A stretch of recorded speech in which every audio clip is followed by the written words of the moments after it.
Hello friends, welcome on Sairaj commerce classes. My self Chanda Jayeshwar. हम study करेंगे related to NTA UGC NET SET और JRF के लिए। ठीक है, इसके पहले मैंने वीडियो डाले 3-4, वो ज़रूर देख लो। वो आपको बेसिक क्या है वो समझ में आएगा, किसका, टीचिंग एप्टीट्यूड का।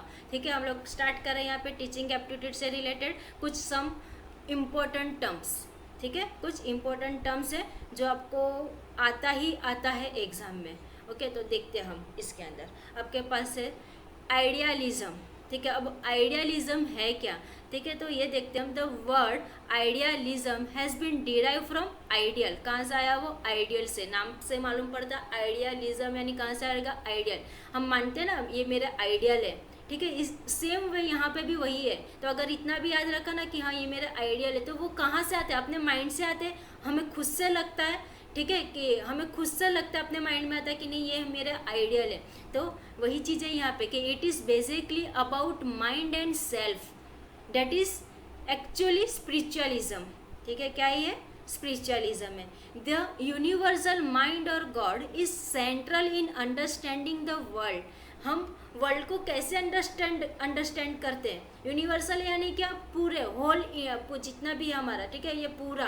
तो द यूनिवर्सल माइंड और गॉड, यानी कि जो हमारा माइंड रहेगा या फिर जो गॉड है, उसको सेंटर में रख के हम ये वर्ल्ड को अंडरस्टैंड करते हैं। God is the source of all creation and knowledge. ये आप भी मानते हो और हम भी मानते हैं। क्या है कि गॉड इज द सोर्स है, क्या है, किसके लिए? All the creation and knowledge का। Spirit and mind constitute reality. क्या?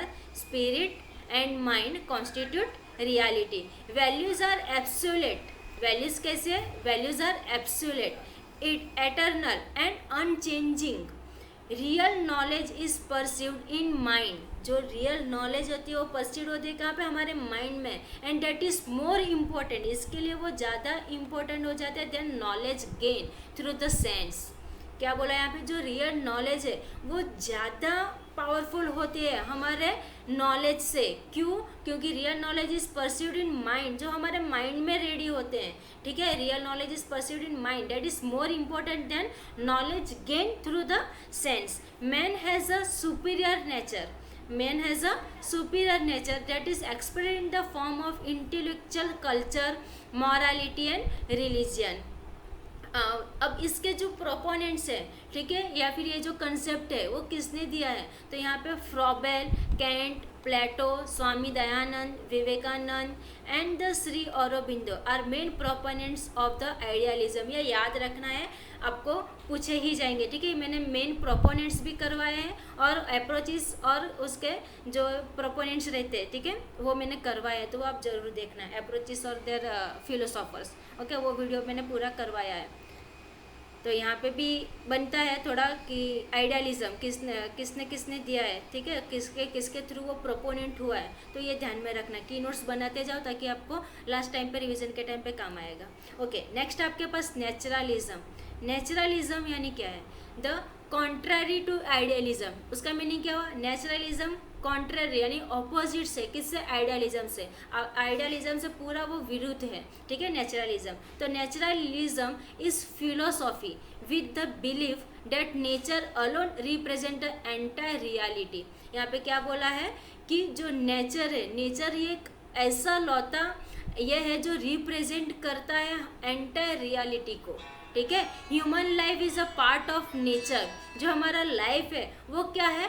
नेचर का एक पार्ट है। It is a self sufficient entity having its own natural matter, natural force and natural laws.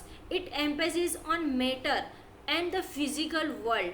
किस पे एम्फेसिस करता है ये naturalism? Matter and physical world पे। It doesn't believe in spirituality, जबकि आइडियलिज्म बिलीव किस में करता था? स्पिरिचुअलिज्म में। ठीक है, और यहाँ पे ये जो नेचुरलिज्म है वो बिलीव नहीं करती है स्पिरिचुअलिज्म में और सुपर नेचुरलिज्म में। ठीक है, our senses are the gateway to knowledge. जो हमारे सेंस है ना वो एक गेट है, किसके लिए? नॉलेज के लिए। ठीक है, तो our senses are the gateway to knowledge and the nature is the source of knowledge. जो हमारे सेंस है वो एक गेट है नॉलेज के लिए, जो यानी कि सेंस के थ्रू हमारे अंदर नॉलेज प्रवेश करता है। And the nature is the source of all knowledge. ठीक है। Mind is subordinates to nature, हमारा माइंड कैसा एक सबऑर्डिनेट है किसका, नेचर का, यानी जो नेचर बोलता है वो हम करते हैं, वैसा यहाँ पे कहना है कि mind is subordinate to nature. The educative process must be pleasurable and set in natural surroundings. The main protagonist अब नेचुरलिज्म के मेन प्रोपोनेंट्स कौन कौन है, टैगोर है, फिर रोसो है एंड हर्बर्ट स्पेंसर है, ठीक है। तो ये याद रखना है आपको। नेक्स्ट देखते हैं हम प्रेग्मेटिज्म, ठीक है। प्रेग्मेटिज्म क्या है, तो प्रेग्मेटिज्म इज बेसिकली ग्रीक वर्ड है। अभी कभी कभार ना वहाँ पे ये भी पूछ लेते हैं कि वर्ड कौन सा है, लेटिन वर्ड है या ग्रीक वर्ड है, तो ये भी याद रखना है। डायरेक्टली क्वेश्चंस बनते हैं एनटीए यूजीसी नेट में, जो चीज़ें हम ध्यान में नहीं रखते हैं कि ये कैसे पूछेंगे, लेकिन वही चीज़ें पूछ लेते हैं एनटीए यूजीसी नेट में, ठीक है। तो ये ध्यान में रखना है। तो क्या है प्रेग्मेटिज्म, क्या है, बेसिकली अ ग्रीक वर्ड है। कौन सा है, लेटिन नहीं, ग्रीक वर्ड है। डेट मीन्स अ प्रैक्टिस और एक्शन। प्रेग्मेटिज्म क्या है, एक प्रैक्टिस और एक एक्शन है, ठीक है। Here the key word is utility, utility है यहाँ पे उसका कीवर्ड। प्रेग्मेटिज्म का कीवर्ड कौन सा है, utility. What ever is useful is good, what ever is useful is good, जो यानी कि कैसा है, जो भी हमें यूजफुल है वो अच्छी ही बातें हैं, वैसा हम बोलते हैं कि भाई हमें काम में आया यानी हमारे लिए तो वो अच्छा है, फिर चाहे दूसरे के लिए कैसा भी हो, वैसा ही यहाँ पे what ever is useful is good and what ever is good is useful. और जो हमारे लिए अच्छा है वो ऑफकोर्स हमारे लिए यूजफुल होने ही वाला है।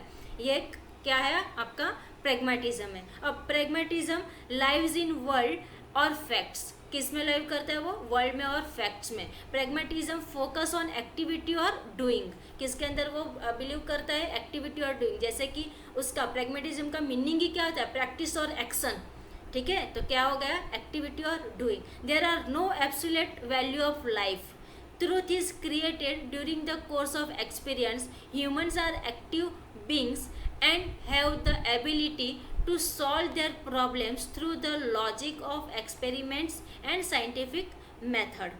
The main thinkers, अब इसके मेन थिंकर्स या मेन प्रोपोनेंट्स कौन है प्रेग्मेटिज्म के, John Dewey, Kilpatricks, Mead are some of the exponents of this philosophy, ठीक है। यहाँ पे 3 जन है, जॉन डेवी, किलपैट्रिक्स और मीड, इन्होंने प्रेग्मेटिज्म दिया है, ठीक है। तो ये कंसेप्ट याद रखना है प्रेग्मेटिज्म। नेक्स्ट हम देखते हैं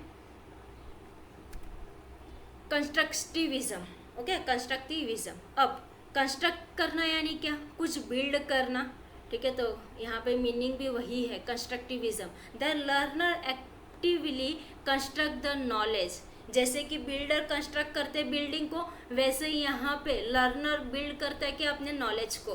the learners actively construct knowledge, अब ये किसने दिया, जीन पियागेट, यानी इन लोग की थियरी है इसके ऊपर, ठीक है, कंस्ट्रक्टिविज्म पे। Jean Piaget and the J.S. Bruner has believe that learning involves an active processing of information and that each individual activity organize and construct knowledge for itself. Jean Piaget और J.S. Burner ने क्या क्या बोला है, यानी कि उन लोग किस में मानते थे कि लर्निंग इन्वॉल्व है, किसमें, एंड एक्टिव प्रोसेसिंग है। ऑफकोर्स लर्निंग कैसे, अगर हमने कुछ एक्टिवली, हम पैसिवली बैठ के किसी सुनते रहेंगे तो वो हमें अच्छे से याद नहीं रहता या फिर लाइफ टाइम तक याद नहीं रहेगा, वो शॉर्ट टर्म मेमोरी बन जाएगी। लेकिन जब हम उसमें एक्टिवली पार्टिसिपेट होते हैं तो वो हमें लाइफ टाइम याद रहती है, ठीक है। तो वैसे ही यहाँ पे कि learning involves an active processing of information and that each individual activity organize and construct knowledge for itself. Educational psychology believes that there are development stage for knowledge organization according to the Jean Piaget, या बोलो या Piaget बोलो, ठीक है।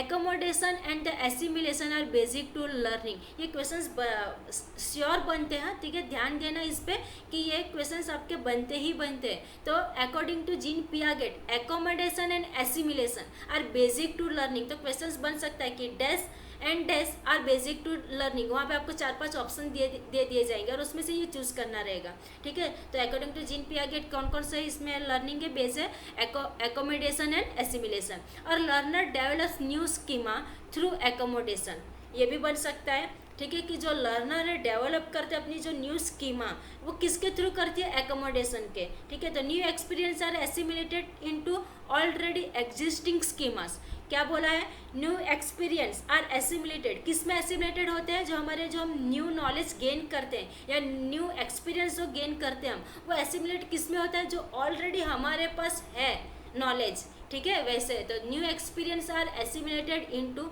Already existing schema. ऐसा तो नहीं है ना कि न्यू एक्सपीरियंस मिला तो हम ओल्ड एक्सपीरियंस को भूल जाएंगे, नो ऐसा नहीं होता है। हमारे पास ओल्ड एक्सपीरियंस तो है ही, उसमें एड ऑन होगा हमारा न्यू एक्सपीरियंस। ठीक है, तो new experience are assimilated into the already existing schema और they may be accommodated by creating new schemas.